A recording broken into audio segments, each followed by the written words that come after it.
Welcome, engineers. Today we're exploring the Reverberation Time Interactive Calculator, a tool that solves one of the fundamental problems in room acoustics, determining how long sound persists in a space after the source stops.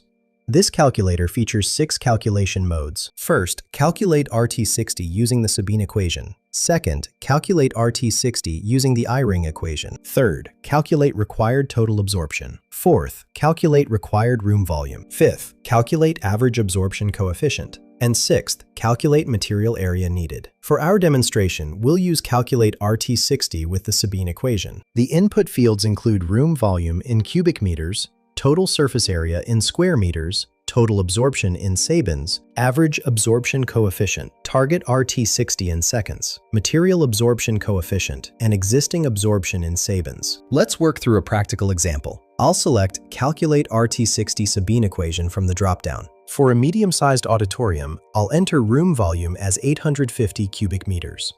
The total surface area is 560 square meters. For total absorption, I'll input 125 sabins. Now I click Calculate. The calculator returns an RT60 value of 1.1 seconds. This tells us how long it takes for sound to decay by 60 decibels in this space. Each output has specific engineering significance. RT60 directly impacts speech intelligibility and musical clarity. Required total absorption shows the sabins needed to achieve your target reverberation time.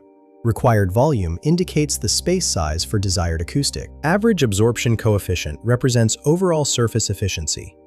Material area required tells you exactly how much acoustic treatment to specify. Critical insight: always verify your total absorption calculation includes all surfaces, as missing even small reflective areas significantly affects accuracy. Find the link in the description below.